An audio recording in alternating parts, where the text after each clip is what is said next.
Et salut, coucou, bienvenue tout le monde, c'est Florent le Mipal Vert et Anto Des jeux des livres. sur Insta. Bienvenue, c'est le débrief ludique, ça fait quelques sessions qu'on a un petit peu loupé.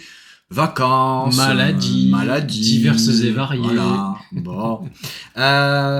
Donc le débrief ludique c'est quoi? C'est l'émission en direct sur Twitch où avec Anto on va vous parler donc des jeux de société auxquels nous avons joué. On va vous donner un petit peu notre avis, notre ressenti, puis brièvement un petit peu les mécaniques des jeux. Mais le but c'est avant tout de vous donner en fait ce qu'on en a pensé, de vous dire ce qu'on en a pensé.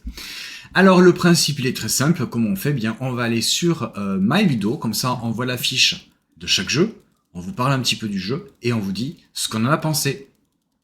Et donc, comme on va commencer tout de suite avec ce premier jeu. Et ce premier jeu, c'est Bus, dans cette toute petite boîte. Oui. 2-4 jours à partir de 8 ans, des parties d'environ 30 à 50 minutes. Alors, 50 minutes, je pense pas que ça dure autant de temps. 30, on est plus sur du 30 minutes, hein, c'est quand même relativement assez rapide. C'est édité par Spill ou Face, c'est un jeu de Jean-Michel Maman, et illustré par Maria Dao, et distribué par Néoludis. Vous connaissez probablement les jeux, vous savez, sur les applications avec les petits personnages dans ces formes-là. Hein, on les reconnaît comme ça. Où en fait, vous devez les faire monter dans un bus, mais qui ont la même couleur que leur personnage en fait. Hein. Les bonhommes rouges vont dans les bus rouges, les verts dans les verts, etc., etc. Tout à fait. Donc ça, c'est l'application mobile. Et bien, en fait, ils ont retranscrit un jeu de société avec des cartes. Et bien, ce même principe. Alors tout simplement ça marche plutôt pas mal en fait. Oui, Hein, c'est oui, assez bien. c'est plaisant. Les sensations sont un petit peu identiques. Alors comment ça va se passer? Très simplement, nous allons avoir une main de cartes. Donc là il y a la mise en place par exemple. On va avoir une main de cartes et il va y avoir une salle d'attente avec des cartes de personnages et le garage avec des bus qui sont donc en attente. On va avoir donc des cartes personnages et des cartes bus en main, et à mon tour de jeu, eh bien c'était simple, je peux soit désigner un bus qui est déjà hacké, hein, au centre de la table, ou soit jouer une carte de ma main, une carte bus de ma main. Et à ce moment-là, eh bien, dans l'ordre que je veux, je vais pouvoir, eh bien, soit faire venir les passagers qui sont dans la salle d'attente, en commençant toujours dans l'ordre du bas, c'est-à-dire que là, par exemple, si je joue un bus vert, je devrais faire venir ce passager vert, et après je peux jouer des cartes des passagers de ma main de la même couleur, vert. Alors après, une fois que j'ai rempli le bus ou pas, eh bien c'est toujours au tour du joueur suivant. Les bus, ils ont des capacités qui vont de 3, 4 ou 5. À partir du moment où il y a le nombre indiqué de passagers dans le bus, eh bien le bus s'en va. Je vais récupérer, si c'est moi qui ai mis la dernière carte pour faire partir le bus, je vais récupérer toutes les cartes passagers, je vais les mettre dans ma pile de passagers, ça me fera des points positifs, et le bus est défaussé. Je peux très bien jouer une carte bus et jouer juste un personnage, ce sera les autres joueurs qui pourront tenter de remplir le bus. Mais c'est pas aussi simple que ça, puisque, vous voyez, en fait, tous les personnages, à part celui, le passager lambda, on va dire, il n'a pas d'habilité ou de pouvoir spécifique, mais tous les autres, ils ont des petites habilités. Par exemple, le surfeur, lui, il prend 2 places dans le bus. Ah ben oui, avec sa planche. sa grosse planche. Le passager avec le bébé, bien lui, il est prioritaire, c'est-à-dire que instantanément, si un autre joueur a une carte bébé et que vous jouez une bus de sa couleur, il peut sortir sa carte, la jouer et vous passer devant. Pareil, il faut crier bébé. S'il est dans la liste, dans la file d'attente, eh bien, il va se mettre en premier. On va avoir les couples d'amoureux qui font des points supplémentaires si ils sont ensemble dans le bus à la même couleur. On va avoir l'ivrogne. L'ivrogne, lui, il est pas très cool parce qu'en fait, il vous fait perdre 2 points. C'est-à-dire que les cartes que vous allez mettre passagers dans votre main, enfin dans votre pile de points, si jamais vous avez un ivrogne récupéré comme ceci, eh bien il vous fera 2 points en moins. Ouais. Il y a 2 passagers mécontents. Voilà. Il y a également la star. Lui, la star, eh bien, vous le jouez avant de jouer une carte bus et ça vous permet d'appeler un bus spécifique qui n'est pas forcément dans votre main. Si par exemple je joue la star rouge, je vais pouvoir aller prendre un bus rouge qui est soit dans le garage, soit déjà dans la défausse et à ce moment-là, je pourrais le mettre dans le bus et jouer mes autres personnages rouges. On a également le corrupteur qui lui va permettre d'échanger en fait des cartes de personnages pour, eh bien, soit passer devant, soit refaire sa main, etc. Et il y a le général qui, lui, quoi qu'il arrive, à partir du moment où le général, on le joue dans un bus, eh bien le bus part, peu importe le nombre de passagers qu'il y a à l'intérieur. Si c'est un bus qui nécessite 5 passagers, mais qu'il n'y en a que 2, et je joue le général, eh bien le bus part, je récupère les cartes, ça me fera des points. Voilà. Oui. Donc c'est relativement assez simple. Et puis il y a le petit Joker qui, lui, il peut monter dans n'importe quelle couleur de bus. Alors si je peux me permettre, au niveau des règles, en fait tu dois absolument d'abord jouer les personnages qui sont dans la salle d'attente. Et si tu peux, même si tu veux, tu peux jouer de ta main. Oui. Alors, ça peut être bien aussi, c'est assez tactique, puisque, effectivement, si tu es le premier à te défausser de toutes tes cartes passagers à la fin de la première manche, en fait, tu vas avoir des points supplémentaires. Alors, il faut jouer, en fait, entre sa main, plus les passagers, essayer de mettre les personnages au bon moment, pour essayer d'avoir un maximum et de points, puis surtout d'embêter les autres, de refiler les ivrognes aux autres, de fourguer son bébé, etc. Oui, il y a un petit peu d'opportunisme, d'embêter un petit peu les autres, et puis essayer aussi de profiter des bus que nos adversaires auraient pu... oui. Donc après la fin de son tour, on récupère, si on a posé des personnages depuis sa main, on récupère depuis la salle d'attente pour les mettre dans sa main, on récupère aussi des bus, et ça se joue en 2 journées. En 2 journées, voilà. Et bien après, voilà, hein, c'est tout simplement une fois que les 2 jours sont passés, eh bien, on va compter les points, la pile des passagers qu'on a récupérés, moins la pile des personnages mécontents. Alors les personnages mécontents, il pourrait y avoir les amoureux, par exemple. Si jamais il y en a que un et qu'il n'y a pas l'autre amoureux, ça nous fait des points négatifs. Oui, parfois aussi, si tu t'es bloqué, que tu dois jouer un bus et que finalement tu peux ni placer de la file d'attente ni depuis ta main, tu mets une carte depuis ta main dans les mécontents. Enfin, voilà, c'est le scoring c'est très simple. Oui, donc voilà, c'est un petit jeu rigolo, assez fun, c'est plutôt pas mal en fait. On a passé un bon moment, c'est pas non plus le super jeu du siècle, mais en tout cas dans sa catégorie, je trouve que ce qu'il propose, il le fait plutôt bien. Si vous aimez un petit peu les jeux comme ça qui sont sur appli mobile, ça permet au moins de jouer avec d'autres personnes plutôt que de jouer tout seul devant son écran. Voilà. Pour avoir un petit peu le même principe et un petit peu les mêmes sensations. Voilà, donc ça c'était pour Bus. Et en suivant, nous allons vous parler de San.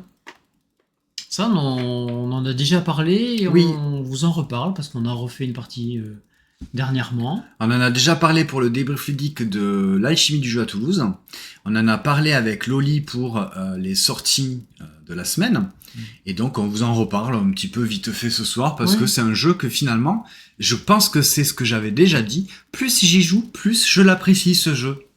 Donc il se joue à 2 joueurs à partir de 10 ans, des parties d'environ 25 minutes, c'est un jeu de Jules Messot et Martin Montagnol, illustré par Mathieu Lessène et c'est distribué par BlackRock, édité par Blue Cocker.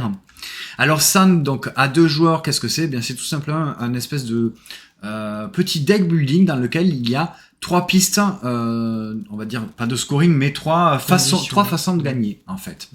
Au fur et à mesure, vous allez construire votre deck de cartes, tout simplement bien pour l'améliorer, c'est le principe du deck building, et vous allez essayer de remplir l'une des 3 conditions de victoire pour asseoir votre suprématie sur la ville. On est un petit peu dans un univers futuriste, avec des personnages qui sont donc représentés par les 3 couleurs, le jaune, le bleu et le rouge. Alors je vais vous expliquer le rouge, puisque c'est celui que je me souviens et c'est celui à chaque fois que j'ai toujours envie de jouer. parce que j'ai l'impression que c'est toujours le plus simple. Le rouge, lui, c'est le hacker, en fait. Il va tenter de donner des virus, c'est-à-dire vous allez pourrir la main de votre adversaire avec des cartes qui ne lui serviront à rien du tout, si ce n'est de lui encombrer sa main de cartes. Le bleu, lui, c'est le type de personnage qui va vous faire avancer, puisque vous avez une espèce de petite frise, en fait, qui est également la rivière de cartes, mais vous allez avoir ces petits totems là, et votre but, c'est pour remporter la victoire avec les bleus, c'est de le faire arriver à l'autre bout, en fait, en face, de l'autre côté de la ville. De la ville, ouais. Donc les cartes rouges, vous voyez, elles se jouent par ici. Les bleus, ça va être avec ces totems-là que vous allez faire avancer. Et les jaunes, c'est les corrupteurs. Eh bien, vous allez tout simplement à chaque fois mettre une carte de la rivière dans ce sens, dans le sens opposé, recto, de la carte. Ce qui va bien donner une autre condition de victoire, c'est-à-dire que si vous avez 12 cartes de votre côté retourner comme ça, vous remportez la partie.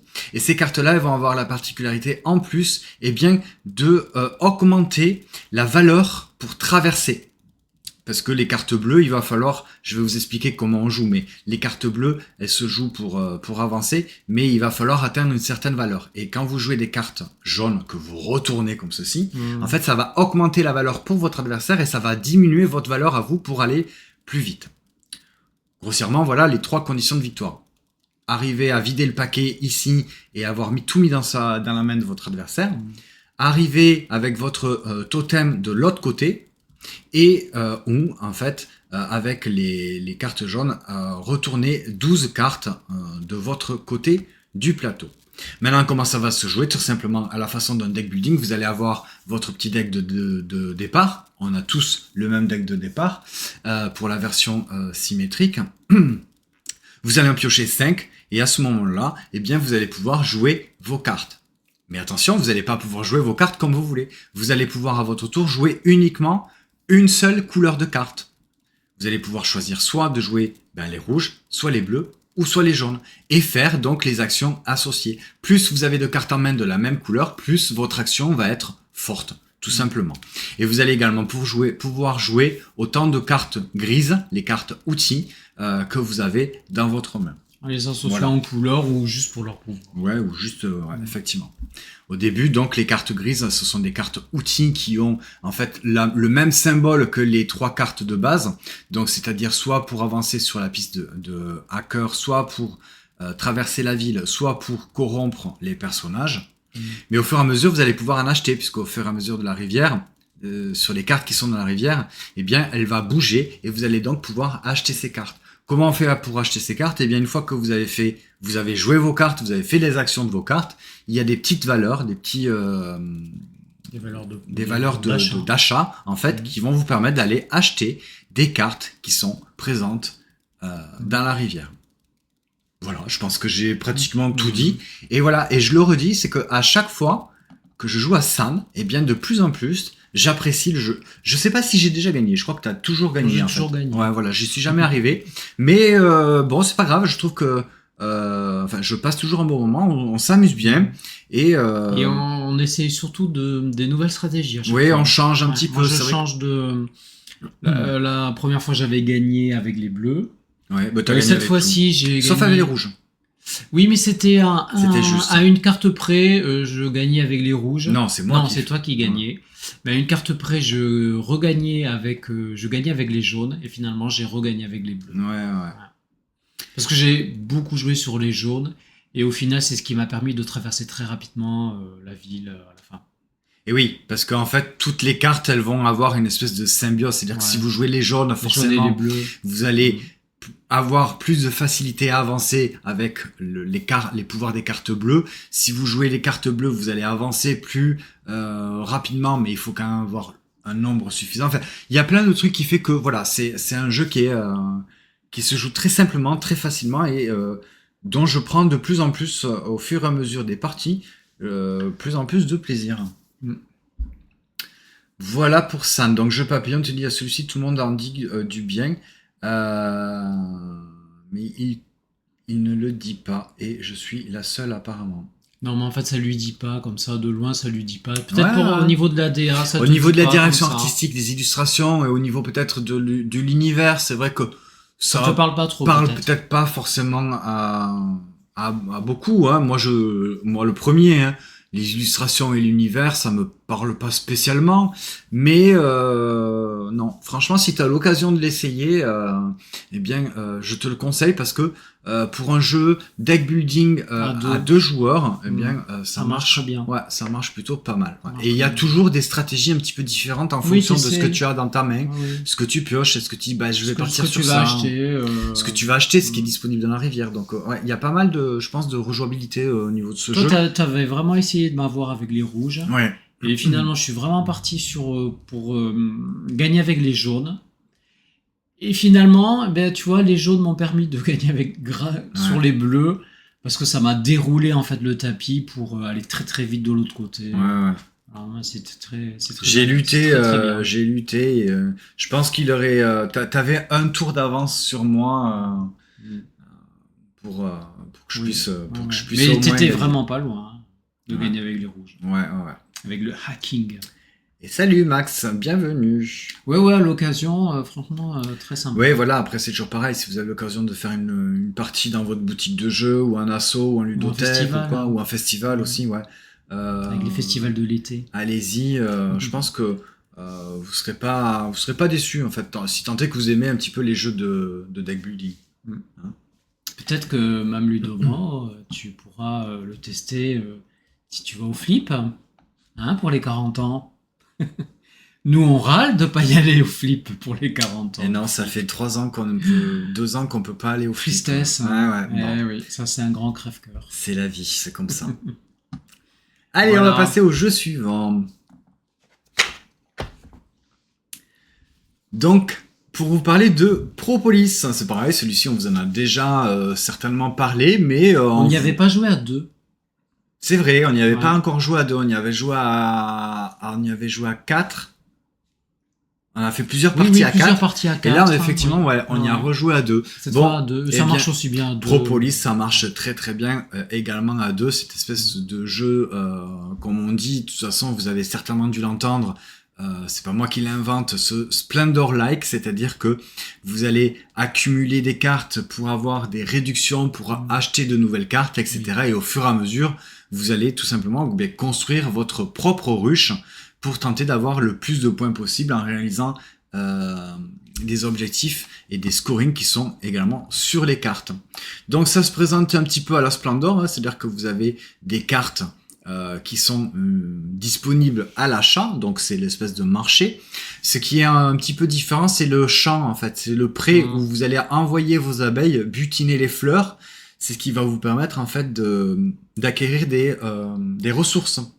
Ces ressources en fait, cette espèce de pollen ou de fleurs que vous allez augmenter sur votre piste. En fait, c'est tout simplement vos ressources que vous allez pouvoir par la suite dépenser pour acquérir de nouvelles cartes. Et ces nouvelles cartes, elles vont avoir soit du scoring immédiat, enfin du scoring fin de partie brut ou sur objectif, mais également, et souvent, des réductions un petit peu à la Splendor. Est-ce qu'on peut voir une carte, voilà, par exemple celle-ci, la première, là, la carte A, elle vous donnera immédiatement 2 abeilles supplémentaires que vous allez pouvoir par la suite déployer sur le champ, et elle vous rapportera 1 point.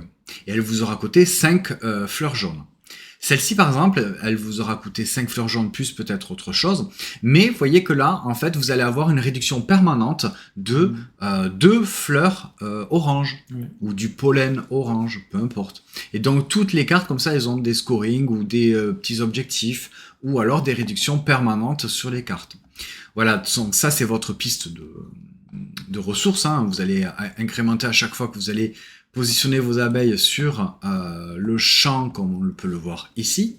Donc là, par exemple, si je suis le joueur violet, j'aurais pris un bleu et un rose. Un autre tour, j'aurais pu prendre un jaune et faire un échange de ressources, voilà, etc.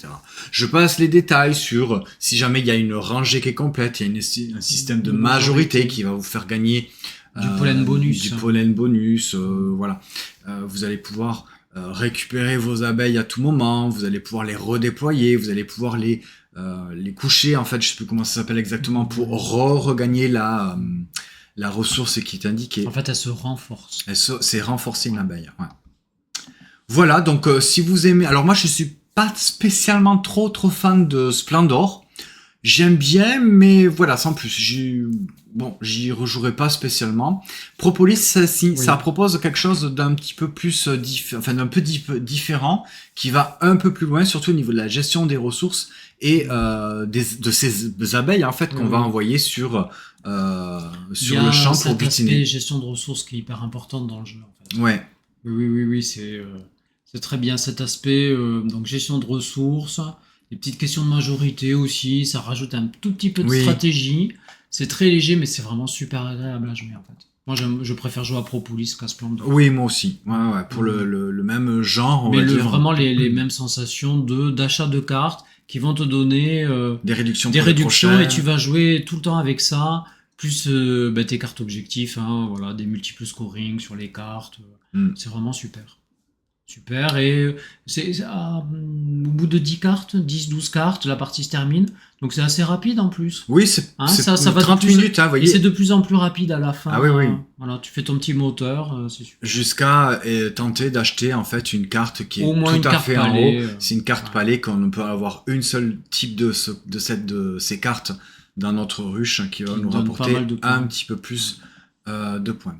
Donc un 4 joueurs, il y a un mode solo à partir de 10 ans, vous voyez des parties d'environ 30 minutes, c'est relativement assez rapide. C'est chez Ravensburger, c'est un jeu de Molly Johnson et Robert Melvin et Sean Stakevich et illustré par Dylan Mangini. Voilà pour Propolis. Et c'est très coloré, oui c'est très joli en plus, je trouve. Joli. Il y a une inspiration médiévale en plus. Les illustrations. Ouais. Même Ludomode qui nous dit qu'elle ne sera probablement pas au flip cette année. Aïe. Et ouais, personne ne va pouvoir. Ah là. Max, est-ce que tu es toujours là et est-ce que tu vas au flip cette année? Pour les 40 ans, dis-nous oui. Et oui.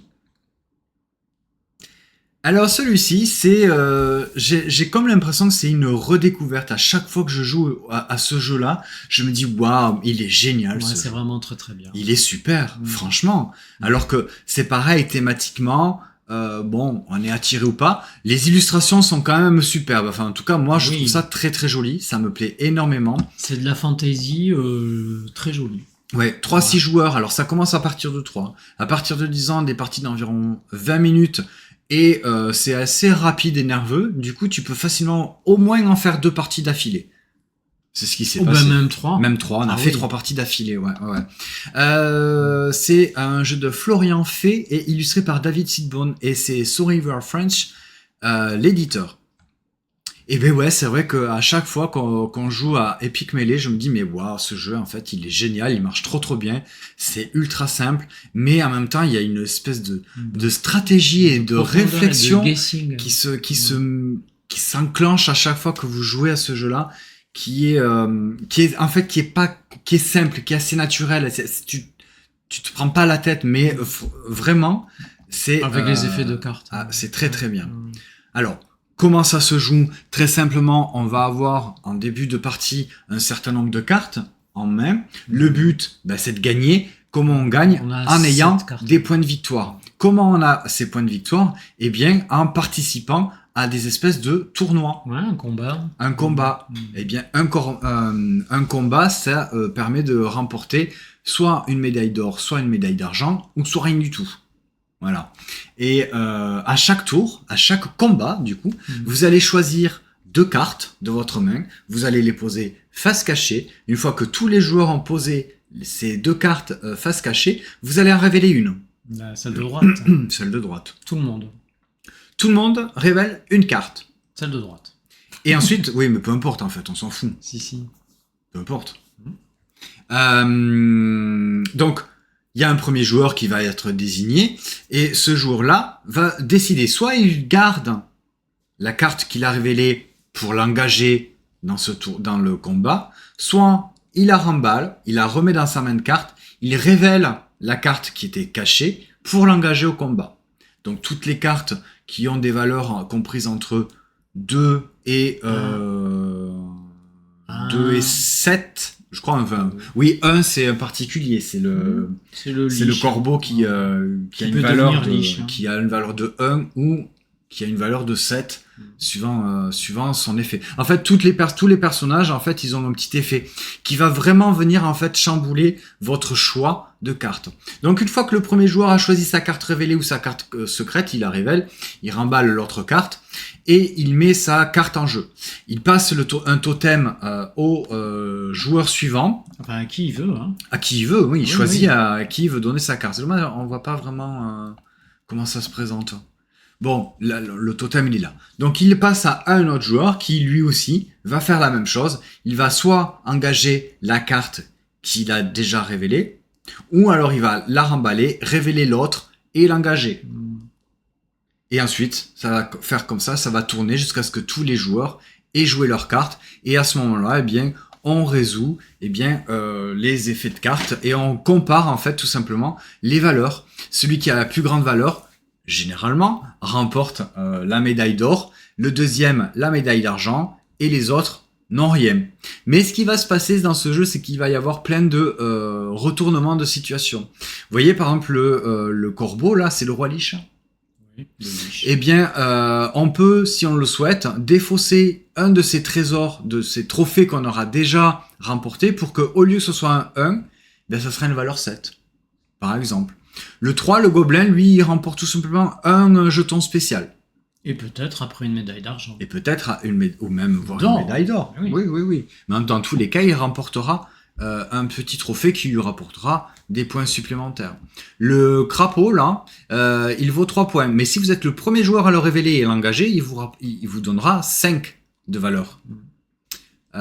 Et puis donc il y a plein d'autres cartes comme ça. Le 2, hein, les petites gens, c'est une carte qui est assez rigolote parce que au final, eh bien, ça sera non pas la plus grande valeur qui remportera la médaille d'argent, la médaille d'or, mais la plus petite valeur. Voilà. Il y a le golem aussi qui va inverser, c'est-à-dire que le premier, eh bien, il ne remportera pas la médaille d'or, mais la médaille d'argent, et le deuxième remportera lui la médaille. Donc c'est rigolo de combiner le golem et les petites gens. En fait. Oui, c'est plutôt rigolo. C'est assez rigolo. Il y a, donc c'est que des retournements de situation. Voilà. Il y a la chevalière qui va avoir une valeur. Ça va être le nombre de cartes que vous avez en main. Les tortues, ça va être le nombre de tortues qu'il y a en jeu, ça va définir également sa valeur. Enfin, il y a plein d'autres trucs comme ça qui fait que chaque fois que vous allez jouer une carte, eh bien, il va y avoir pour le joueur suivant un dilemme de savoir bien quelle carte il va jouer, quelle carte il va garder et qu'est-ce que les autres joueurs vont pouvoir jouer par la suite. Oui, et puis on découvre petit à petit les jeux des autres. Donc là, on va pouvoir un petit peu miser. Alors au début, on t'attend un peu, et puis toi, tu avais joué ça, puis finalement, tu le reprends en main, donc je sais que tu as ça. Donc peut-être que la prochaine fois, je vais pouvoir jouer ça va bien se combiner avec, ou alors je vais bien te la mettre par derrière. C'est ça. Et comme ça, je vais tout bousculer. Les pouvoirs, je trouve la synergie des pouvoirs, elle est excellente. Ouais, elle est excellente, simple, et en même temps, ça marche très bien ensemble. Ouais, vraiment, c'est un très très bon jeu qui est assez surprenant, en tout cas pour moi, parce que je n'attendais pas grand-chose dans ce genre de jeu un petit peu d'affrontement de cartes directes, mais c'est tellement en fait immédiat, tu te poses pas 10 000 questions, et franchement ça marche extrêmement bien. Je trouve ça vraiment très très bon. Oui, c'est vraiment bien. Le seul petit défaut qu'il pourrait avoir, c'est que ça se joue qu'à partir de 3. À chaque fois, il faut qu'on trouve quelqu'un. On peut pas jouer à 2 joueurs. Je crois qu'on avait essayé de jouer avec un automa, mais bon, ça perd un peu son sens. Exactement. Donc c'est pareil. Epic Melee, si vous avez l'occasion d'y jouer, allez-y, testez-le. C'est vraiment un chouette jeu. Et puis 14 €, je trouve que ça reste relativement assez raisonnable pour des cartes, des grandes cartes format tarot avec vraiment de très très belles illustrations. Moi, je trouve ça très très joli. Alors Max, il y va la 2e semaine. Hein. Oui. J'ai vu ça à Bénard. Ouais. Eh ben écoute, très très bien. Tu nous diras si tu as pu tester des jeux, si tu as des jeux qui t'ont un petit peu marqué. Et comment s'est passé ton séjour? Je vous propose de quitter MyLudo pour aller sur GameFound. Nous avons eu la chance de recevoir un exemplaire prototype pour pouvoir y jouer, pour pouvoir le tester et pour pouvoir vous en parler. Il est bientôt en financement participatif sur GameFound. À ma connaissance, pour l'instant, il n'est disponible que en anglais. Alors, c'est très simple. Bon. Ouais. Si vous connaissez Enfin, pas, l'anglais, si vous connaissez pas du simple. tout l'anglais, peut-être que ça va être un petit peu Bloquant. embêtant. Mais voilà. Ça passe. Si l'anglais ne vous pose pas spécialement de problème, vous pouvez vous intéresser en tout cas à ce jeu. Et alors c'est marrant parce que quand l'éditeur m'a proposé de m'envoyer le prototype pour y jouer, pour le tester, pour vous en parler, il m'a expliqué vite fait un petit peu le concept, le principe, ce que je vais vous faire. Et j'étais là, j'ai dit bon, écoute, je veux bien le tester, mais je suis pas certain que ce soit mon style de jeu. Je suis pas trop adepte des jeux, alors non pas des jeux à rôle caché, mais des jeux à objectif secret et caché, où tous les joueurs vont avoir un objectif secret et différent, et même opposé aux autres joueurs, j'ai envie de dire. Alors, c'était dans quel jeu de tir à la corde, comme ça, où il y avait ce principe-là? Il y en a eu pas mal. Si, mais je sais pas j'arriverai pas à m'en souvenir, où il y avait un jeton qui avançait ou qui reculait. Bon, ouais. peut-être que si vous le savez, vous me dites. Mais cette espèce de jeu de tir à la corde, pareil, où on avait une guilde secrète qu'il fallait tenter Hidden Leaders, voilà, c'est exactement ça. Ouais. Donc ça m'a fait... Ça t'avait pas trop plu? Non, moi j'avais pas aimé spécialement Hidden Leaders. J'aime pas trop le tir à la corde en fait. Et en plus, notamment en plus les trucs objectifs ou rôle caché, tout ça. Donc, je l'avais prévenu, j'ai dit, tu sais, je veux bien y jouer, je veux bien le recevoir, je veux bien le tester, je veux bien vous dire ce que j'en pense. Mais on aime bien cet éditeur aussi. Je suis pour ça. Ouais, on aime bien cet éditeur. C'est l'éditeur qui a édité à la base Medievalon, qui est sorti récemment en boîte biseau chez Gigamic. Medievalon, c'est super. Medievalon, on adore. Donc, je reçois le jeu, Council of Serpents. On y a joué à 2. On y a joué à 3, je pense qu'à 3 c'est la meilleure des configs. Oui. À 2 c'était pas mal. À 2 ça marchait très bien, mais à 3 c'était vraiment mieux. C'était vraiment très très bien. Donc, eh bien, je vous ai expliqué un petit peu vite fait le principe. C'est un jeu à rôle caché dans lequel vous allez avoir un objectif. Vous êtes donc le conseil des serpents, et dans cette espèce de royaume, il y a 3 grandes maisons qui se disputent un petit peu le pouvoir. Il y a la maison Tully, la maison Baratheon. Non, c'est pas Game of Thrones. Mais presque. Ouais, il y a la House Jane, la House Rowell et la House Clay. Mais je pense qu'il y a une inspiration. Je pense qu'il y a une inspiration, effectivement. Ouais, donc ces 3 maisons-là, en fait, nous, on ne fait pas du tout partie de ces maisons-là.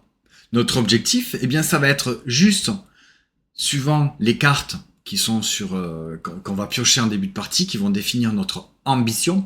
Soit on va devoir faire gagner ou faire perdre la maison violette, soit gagner ou faire perdre la maison verte, soit gagner ou perdre la maison rouge. On a 2 objectifs. On a 2 objectifs, en tout cas quand on joue à 2 et à 3. Quand on joue à 4, on n'en a qu'un objectif, mais on va jouer en équipe de 2 versus 2. Ouais. Okay. Donc peut-être qu'à 4, ça peut être pas mal aussi. Ouais. Donc voilà, on ne fait pas partie de ces maisons-là, mais on essaye de les influencer pour les faire perdre ou pour les faire gagner, pour justement que nous, on puisse remporter tout simplement la partie. Ouais. Alors, il y a plusieurs types de cartes dans ce jeu. Il va y avoir des cartes conflits, il va y avoir des cartes de guilde, il va y avoir des cartes de traités de paix ou de commerce, et d'autres.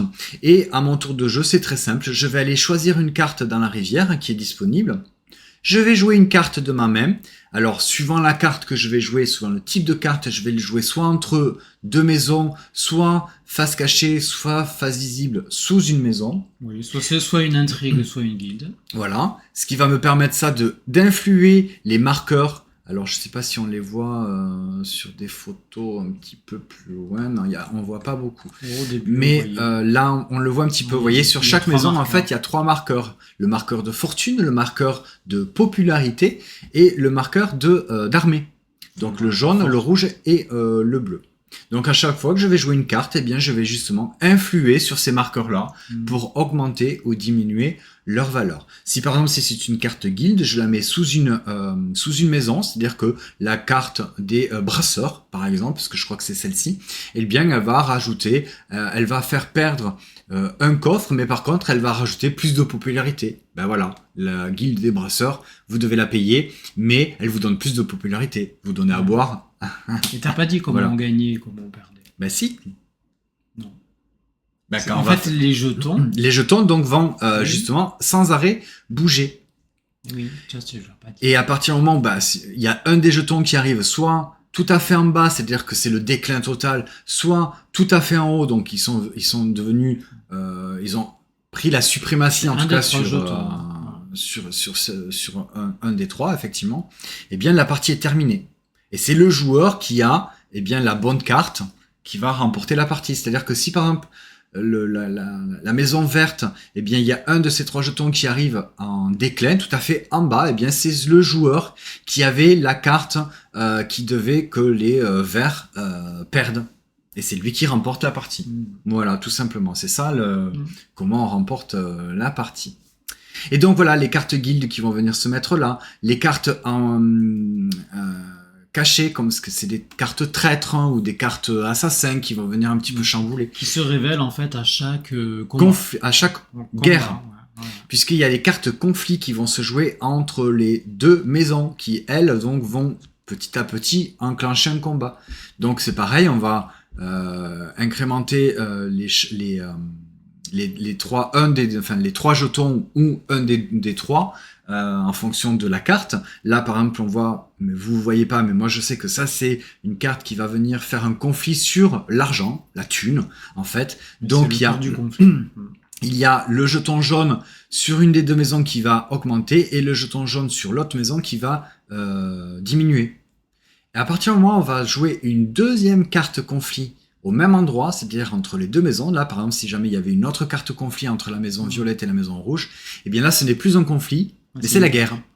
Donc on va pareil incrémenter la valeur des jetons qui est indiquée sur la carte, et là à ce moment-là, la guerre est enclenchée. On va comparer le niveau de force d'armée, c'est-à-dire le jeton bleu, celui qui a la plus forte valeur remporte la guerre, et là on va regarder la différence entre les deux jetons qui ont déclenché la guerre. Donc là, par exemple, si c'était la deuxième carte jaune, eh bien, on va regarder la différence entre les 2 jetons jaunes. Là, ça ferait beaucoup. Non, c'est la différence entre les 2 jetons bleus et tu incrémentes d'autant le jeton. Ah, les jetons bleus, oui, pardon. Oui.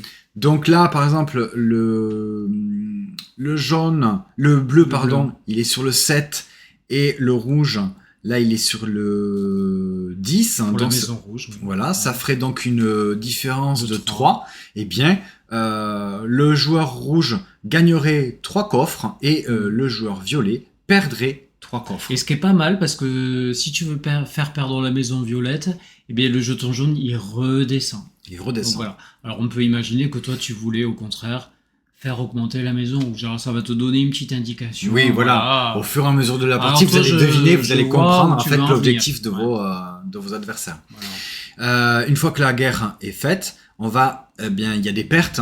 Tous les joueurs vont diviser par 2 la valeur de leur marqueur d'armée. Voilà, forcément, vous perdez en armée. Donc c'est très dur de faire, bien sûr, terminer la partie pour que le jeton bleu soit tout en haut. Mais ça, c'est le jeu de la guerre. Et au final, tu vas faire soit monter tout en haut, soit faire descendre tout en bas, un des 2 jetons, soit d'argent, soit de popularité. Voilà. Alors dit comme ça a l'air un petit peu complexe, mais en fait pas du tout, parce que c'est très très fluide en fait.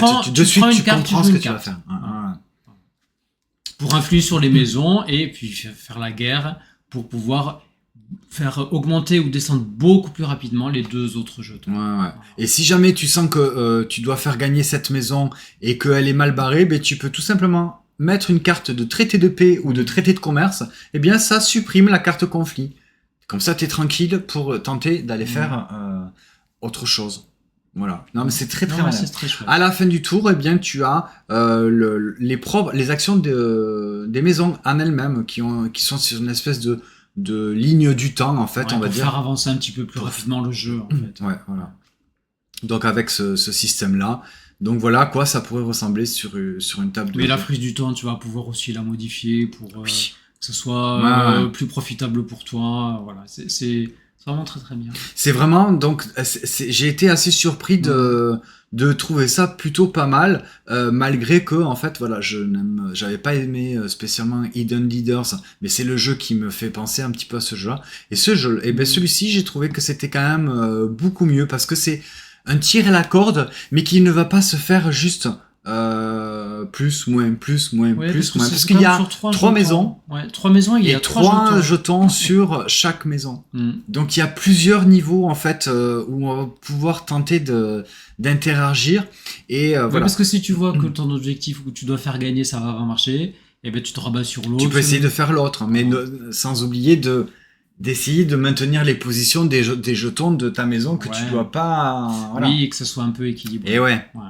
S'il y a le déséquilibre en fait au niveau des jetons, voilà, ça va augmenter d'autant plus, ou faire perdre d'autant plus, et beaucoup plus rapidement en fait. Voilà, donc ça c'est Council of Serpents qui devrait arriver bientôt sur GameFound. Vous pouvez aller sur la page de GameFound ou même sur Insta, ils ont une page. J'aurais pu y aller, mais l'éditeur c'est indiqué ici. C'est Wolfhorn. Je l'ai pas dit parce qu'ils n'ont pas de page MyLudo. Voilà donc Wolfhorn Et Game. c'est très joli. En C'est illustré juillet. par Juste Das. Ouais. Ouais, c'est marqué sur la boîte. Ok. Ouais. C'est vraiment très joli. Les auteurs. Alors, c'est un jeu de Joeri Essels et je suis Tu désolé, le vois pas j'ai pas les lunettes. Ah. Watermoons. Watermoons, Voilà. tout simplement. Donc voilà, ça, n'hésitez pas à aller sur la page de GameFound, mettre le petit suivi pour Oui, être c'est joli. au courant de On l'actualité peut du jeu. montrer, Et vous pouvez également le suivre sur Insta. Donc là, oui, on peut vous montrer vite fait. Mais c'est un prototype, hein, donc c'est pas une version définitive du jeu. Mais bon, c'est plutôt pas mal. Bah, les cartes, hein, les cartes sont jolies. On peut vous montrer J'aime bien ce ça, style, hein. on peut vous montrer... de toute façon, c'est ce que vous avez vu, je pense, sur la page. Hein.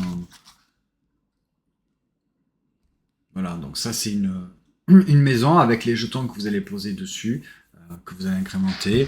Hop, Ouais, puis t'as des cartes. voilà les cartes. Par exemple, celle-ci. Quelques cartes, mais j'aime bien cette D1. La guilde des sauvages. Vous voyez, donc là, en fait, c'est ce qui va être mis, qui va être perdu, mais c'est ce qui va être gagné. Les assassins, on va pouvoir également engager des assassins. Je sais pas du tout si la mise au point se fait, mais bon, c'est pas très très grave. Hein. Faire des intrigues. Ce qui est rigolo aussi, on n'en a pas détaillé, mais quand vous allez jouer une carte de guilde, par exemple, vous jouez la carte de guilde des sauvages sur une maison, et ces cartes de guilde, en fait, elles existent en plusieurs exemplaires. C'est-à-dire que si un autre joueur joue la même carte de guilde identique sous une autre maison, la guilde ne peut pas être affiliée à deux maisons. La guilde se barre. Donc en fait, vous affiliez la carte guilde à une maison, et bien si elle était déjà présente sous une autre maison, elle s'en va. Et cette maison-là va perdre les bénéfices. C'est ce qui est indiqué en fait en bas quand elle. C'est quand elle est dommage. défaussée. Donc ouais, vraiment petite recommandation si vous aimez un petit peu les jeux à objectif secret, rôle caché, et que vous aimez bien aller sur GameFound ou Kickstarter, Si tous vous ces jeux-là. aimez Game of Thrones. Ouais, on retrouve effectivement pas mal de l'esprit Game of Thrones, de différentes maisons qui s'affrontent pour gagner la couronne. Voilà. Hop, je sais que Max, il t'intéressait quand même un petit peu. Non? Non, il l'a pas dit. Ah, je croyais. Pas spécialement. Il est curieux. Oui. Très beau jeu, mais jeu moyen Non, d'ailleurs, moyen, de Hidden Leaders. Ouais. Mais c'est du tir à la corde. C'est ce qui moi me pose un petit peu problème et qui m'avait posé problème également dans Zenith par exemple. Je suis pas spécialement fan de ce jeu-là, même si à 4 j'avais trouvé pas mal la mécanique de tir à la corde à 4 joueurs. Mais sinon, ouais, je pense que même à 2, je crois qu'on n'y a jamais rejoué. On n'a fait qu'une ou Non, parce deux qu'on parties. on aime mais, qu'à 4 Zénith. ouais. Mm. Donc cette mécanique-là, en fait, ne me plaît pas spécialement. Mais là, dans celui-ci, ça fonctionne plutôt pas mal, puisque justement, c'est pas... Il y a 3 maisons, et sur cette même maison, il y a 3 indicateurs qui vont pouvoir Toi, évoluer. tu joues sur 2 plans. Donc, ouais, et en plus, on joue sur 2 plans. Donc, c'est plutôt simple et relativement assez immédiat. Où dans Zenith, tu as toutes ces cartes, tu dois jouer des cartes, il faut que tu les... Non, ça m'avait pas plu. Bref, c'était Council of Serpent. Alors, est-ce que j'aurais pas gardé un petit peu le meilleur pour la fin? Vous allez me dire, c'est du Everdell, je suis peut-être pas très... Objectif, effectivement, puisque Everdell est un petit peu mon jeu favori. Oui, mais Voilà. je voulais à raison. Je voulais dire oui, mais à raison en fait. C'est ton meilleur jeu. Everdell. C'est à raison. Il y a des gens qui n'aiment pas, que je salue quand même et que j'aime bien quand possible même. Mais voilà, pour moi Everdell, il y a un peu aussi le côté où c'est un des premiers, on va dire, gros jeux qu'on s'est offert et quand on a commencé un petit peu à jouer aux jeux de société. Everdell, ça a été un des premiers gros jeux, on va dire.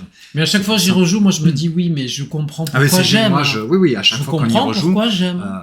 Et j'adore les sensations d'Everdell. Everdell, à 2 joueurs, on te fait une partie en 30 minutes.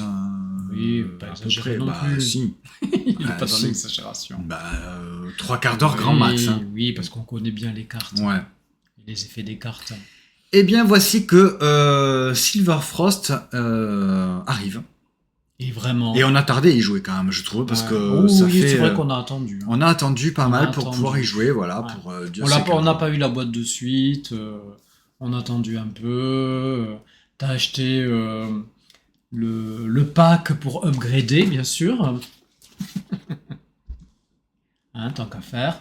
J'ai acheté effectivement le pack upgrade pour upgrader, puisque en français, nous avons l'édition essentielle. Uniquement la version essentielle de Everdell Silver Frost. Comme actuellement, Matago a réédité Everdell en version essentielle, qui est donc beaucoup moins chère, mais vous avez les ressources qui sont en punch de carton.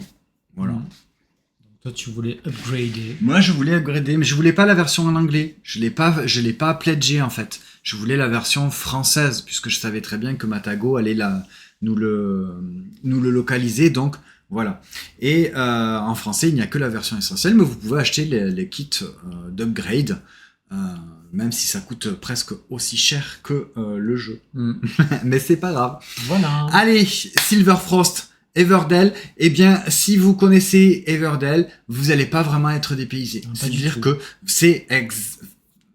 Alors, attention, c'est à prendre avec des pincettes si je vous dis que c'est exactement le même jeu. Oui, mais non. C'était un petit peu comme Far Shore. Far Shore, j'étais un petit peu resté sur ma faim, vous savez, où avec le bateau, où on avait le phare. J'étais un petit peu resté sur ma faim. J'avais pas trouvé de différence notable par rapport à Everdell pour que je me dise, je préfère jouer à Far Shore qu'à Everdell classique. Là, non. La sensation de Silver Frost, c'est un Everdell où on avait pris le meilleur de toutes les extensions pour en faire qu'un seul jeu. Oui. C'est un petit peu ça, Silver Frost, c'est-à-dire que ils ont pris l'extension qui pour moi est la meilleure, qui était, et je ne me souviens jamais, voilà. Mais non, mais parce que c'est pas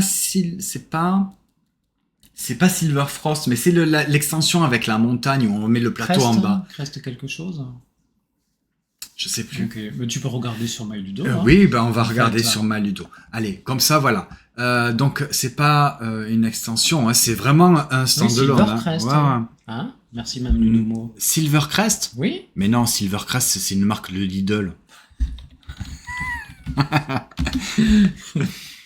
À chaque fois je dis Silvercrest, moi aussi. mais non. Ah putain, c'est pas possible.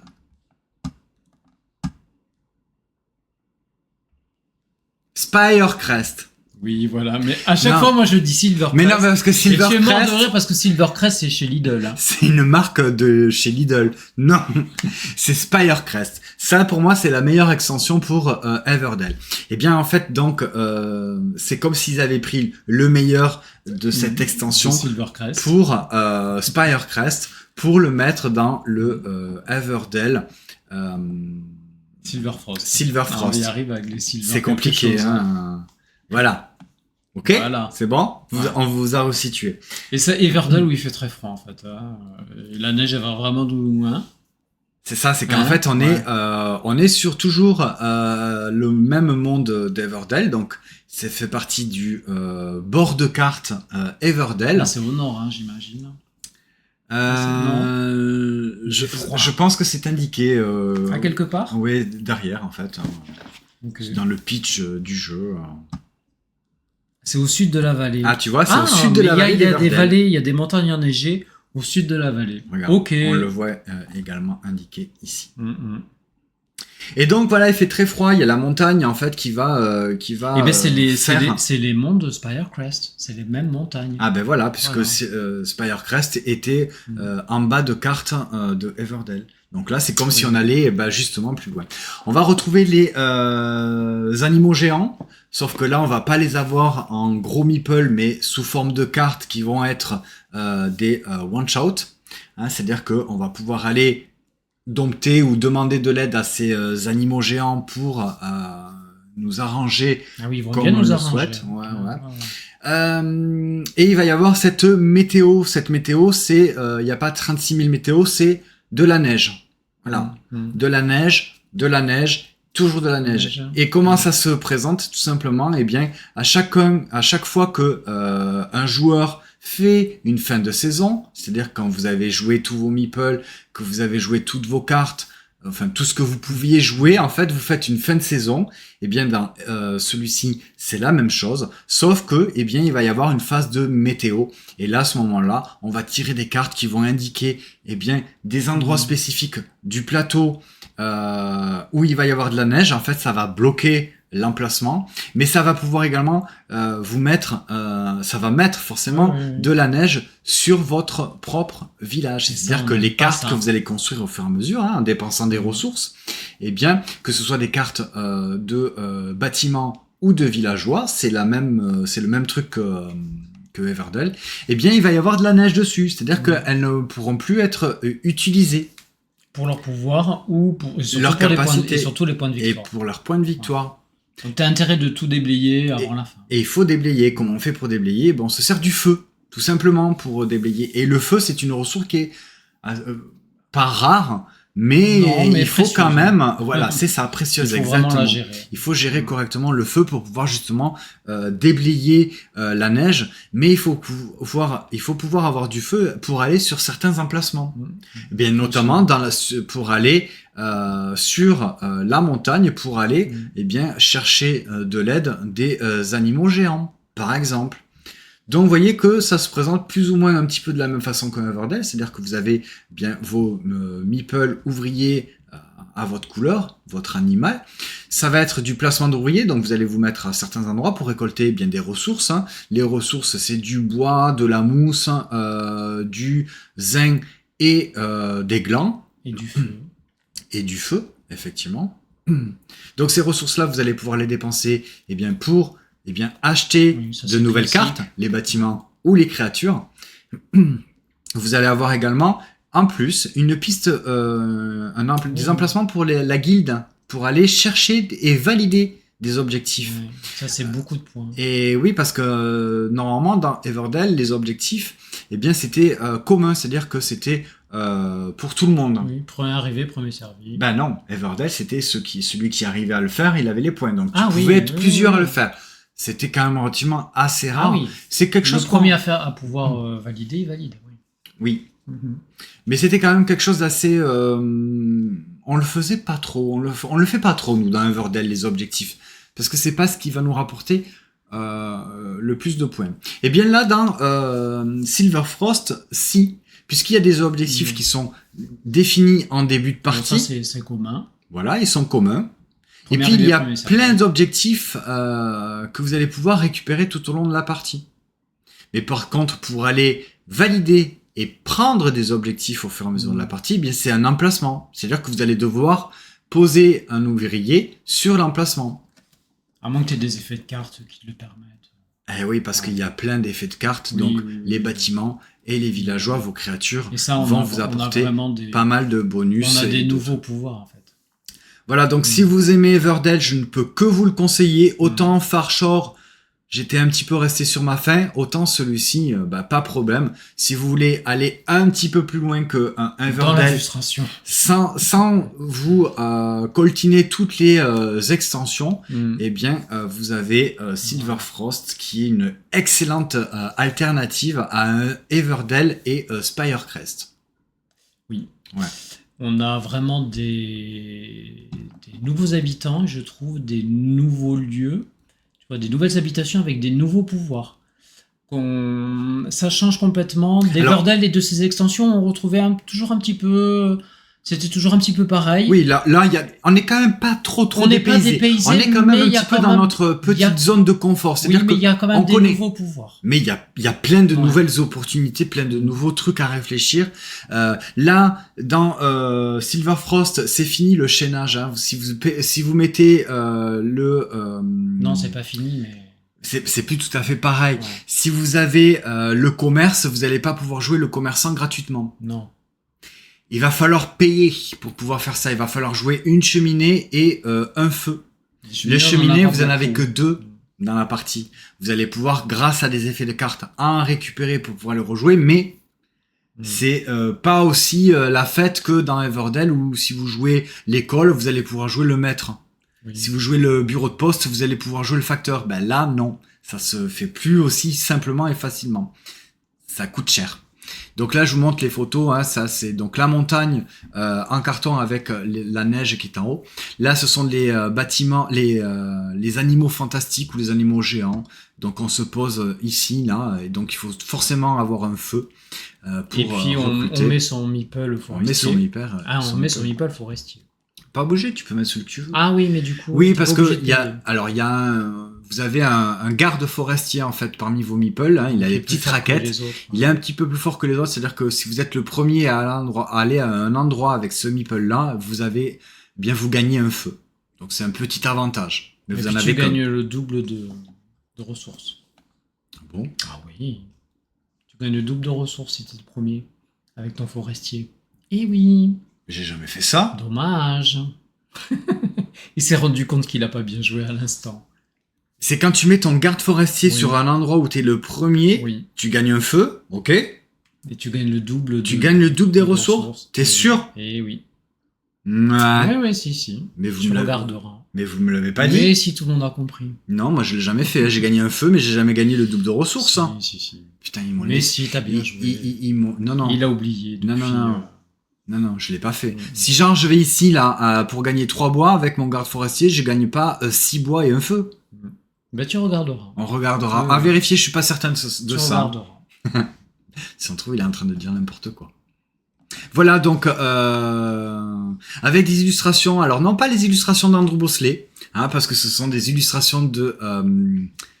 C'est marqué sur la Oui, mais hier je te l'ai sorti de suite. C'est Ah Lucas bon Sigmund. Ah oui, Lucas Sigmund. C'est ça. Hein Oui, Ouais. oui. Donc c'est plus Andrew Bosley, mais qui quand même, on retrouve quand même pas mal le même univers, même si les illustrations sont un petit peu plus Adulte, sombres, Elles sont adultes. hein. Ouais, elles Ouais. sont un peu moins, même si, alors lisse pour du Andrew Bosley, c'est pas le mot, mais dans le côté lisse, un peu mignon, un peu enfantin, un peu joli. Là, avec les illustrations de Lucas Sigmund, c'est un petit peu plus dark, on va dire, Mm. tu vois. Donc ouais, c'est toujours très très magnifique, beau. hein. Voyez, l'anatomie d'une carte, c'est la même que celle d'un Everdell. Les personnages, vous les payez avec des glands, plutôt que des baies d'un Everdell. Les bâtiments, vous les payez avec du bois, de la mousse ou du zinc, plutôt que du bois, des galets et de l'ambre. Voilà. Mais c'est la même anatomie. Vous avez le petit emplacement pour mettre votre cheminée, votre feu, pour mettre un personnage de la même catégorie. Et vous avez les points de victoire. Et là, vous avez les points de victoire ou les bonus. On retrouve également les 5 types de cartes, hein, les 5 couleurs, hein, avec le rouge, le violet, le bleu, le vert, etc. Ça, on le retrouve également dans Silver Frost. Forcément, j'ai envie de dire, on adore. Ouais. Donc c'est chez Matago pour la version française. C'est un jeu de Starling Game. C'est un jeu donc de Clarissa A. Wilson et James A. Wilson et illustré par Lucas Sigmund, on l'a dit, et Engar Adirasa. Je ne savais pas, j'ai pas vu. Il n'y a pas les crédits ici sur la boîte? Peut-être. Oui, peut-être. Ouais, ou alors peut-être des illustrations sur la boîte ou sur certaines cartes. Voilà pour Everdell Silver Frost. C'est,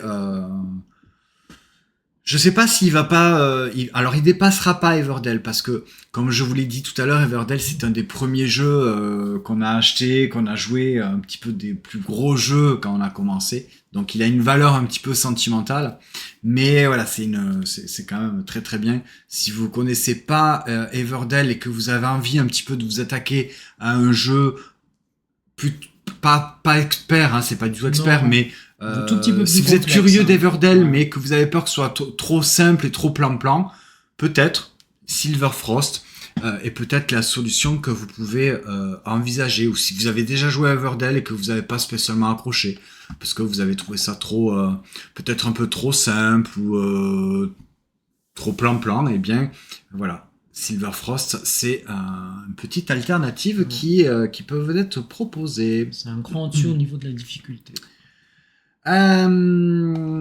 Et salut Chapic Fort, bienvenue, coucou. Alors, par rapport à Farshore, alors comme j'ai dit tout à l'heure, Farshore, j'étais un petit peu resté sur ma faim par rapport à Everdell. Je préfère jouer à Everdell que Farshore. Je trouvais qu'il n'y avait pas assez de différence pour, en tout cas, envisager d'autres stratégies. C'était C'est-à-dire trop simple. Hein. on pouvait jouer à Farshore exactement comme si on jouait à Everdell sans se soucier des bateaux et tout. Le jeu nous impose pas d'aller là-dessus, en fait. Du coup, j'étais passé un peu à côté. Là, Silver Frost, c'est un cran au-dessus. Je le répète, c'est comme si tu jouais à Everdell avec l'extension Spirecrest. Qui est Silvercrest. Spirecrest, qui est pour moi la meilleure extension. Silvercrest. 2 fois t'as dit Spirecrest. Oui. C'est Spirecrest? Oui. Déjà, c'est dingue ça. J'arriverai jamais. Mais hein. tais-toi. Bon voilà. C'est pas Donc, Silvercrest. Farshore, non, on n'est pas chez Lidl.